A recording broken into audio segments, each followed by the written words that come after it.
Yoas berumur 7 tahun pada waktu ia menjadi raja, dan 40 tahun lamanya ia memerintah di Yerusalem.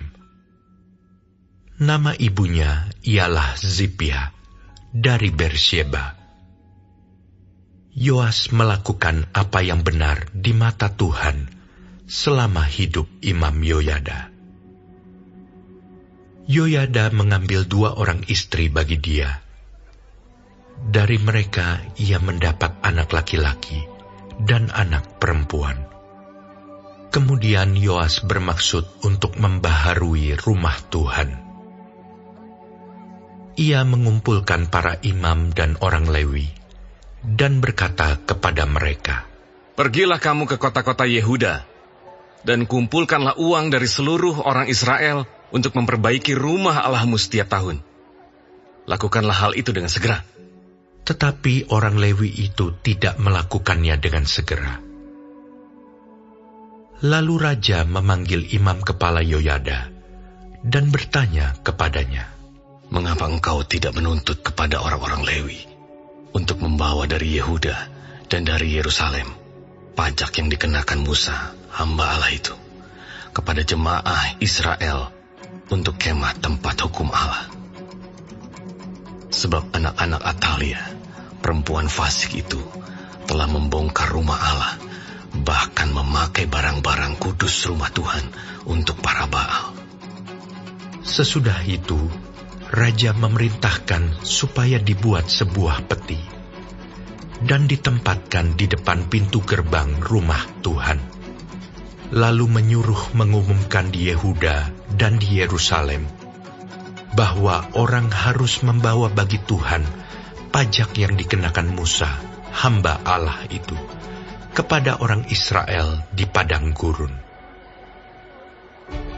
Maka bersukacitalah semua pemimpin dan seluruh rakyat.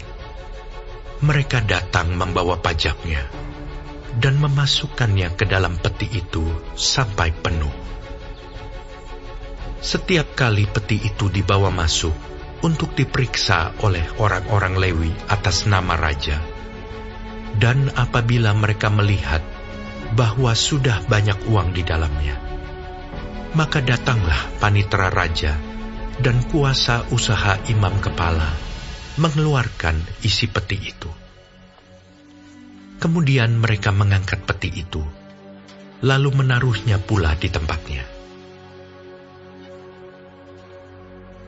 Demikianlah mereka lakukan setiap kali, dan banyaklah uang yang dikumpulkan. Raja dan Yoyada menyerahkan uang itu kepada mereka yang memanduri pekerjaan pada rumah Tuhan. Mereka ini mengupah tukang-tukang pahat dan tukang-tukang kayu untuk membaharui rumah Tuhan.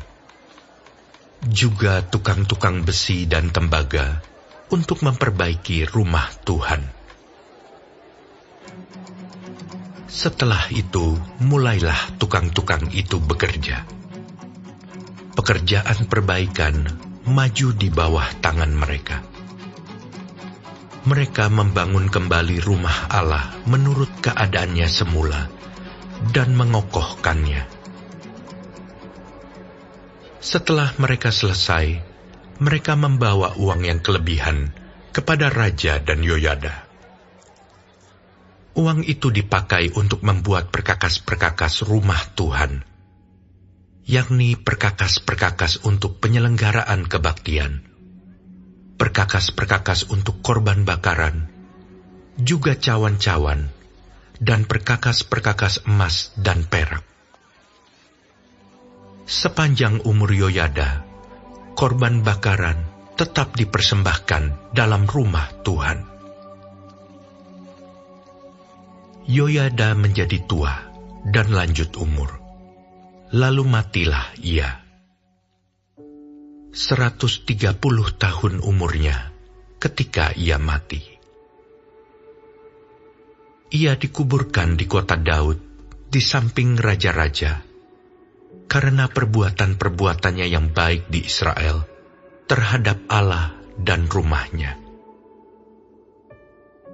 Sesudah Yoyada mati, pemimpin-pemimpin Yehuda datang menyembah kepada raja. Sejak itu, raja mendengarkan mereka. Mereka meninggalkan rumah Tuhan, Allah nenek moyang mereka, lalu beribadah kepada tiang-tiang berhala dan patung-patung berhala.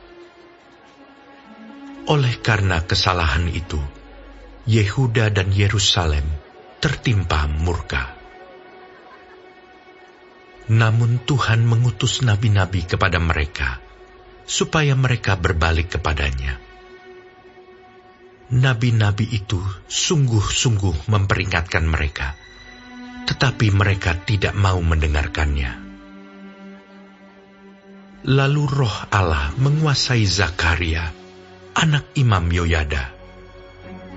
Ia tampil di depan rakyat dan berkata kepada mereka, "Beginilah firman Allah. Mengapa kamu melanggar perintah-perintah Tuhan, sehingga kamu tidak beruntung? Oleh karena kamu meninggalkan Tuhan, Ia pun meninggalkan kamu." Tetapi mereka mengadakan persepakatan terhadap dia, dan atas perintah raja, mereka melontari dia dengan batu di pelataran rumah Tuhan. Raja Yoas tidak mengingat kesetiaan yang ditunjukkan Yoyada, ayah Zakaria itu, terhadap dirinya. Ia membunuh anak Yoyada itu, yang pada saat kematiannya berseru, "Semoga Tuhan melihatnya dan menuntut balas." Pada pergantian tahun, tentara Aram maju menyerang Yoas dan masuk ke Yehuda dan Yerusalem. Dari bangsa itu, semua pemimpin habis dibunuh mereka, dan segala jarahan dikirim mereka kepada raja negeri Damsyik. Walaupun tentara Aram itu datang dengan sedikit orang, namun Tuhan menyerahkan tentara yang sangat besar kepada mereka, karena orang Yehuda telah meninggalkan Tuhan, Allah nenek moyang mereka. Demikianlah orang Aram melakukan penghukuman kepada Yoas. Ketika mereka pergi daripadanya, mereka meninggalkannya dengan luka-luka berat. Pegawai-pegawainya mengadakan persepakatan terhadap dia karena darah anak Imam Yoyada itu, lalu membunuhnya di atas tempat tidurnya. Ia mati dan dikuburkan di kota Daud, tetapi tidak di pekuburan raja-raja. Mereka yang mengadakan persepakatan terhadap dia ialah Zabat, anak Simeat perempuan Amon, dan Yozabat, anak Simrit perempuan Moab. Tentang anak-anaknya dan ucapan-ucapan ilahi yang banyak terhadap dia, serta tentang perbaikan rumah Allah, semua itu tertulis dalam tafsiran kitab Raja-Raja. Maka Amazia anaknya menjadi raja menggantikan dia.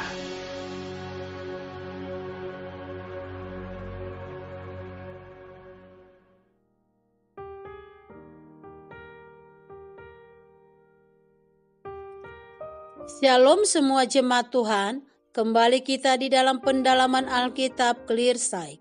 Sekarang kita sudah memasuki kitab 2 Tawarik 24. Tuhan Yesus memberkati. Yoas, awal yang baik, akhir yang menyimpang. Ayat 1-3, hidup benar selama dibimbing.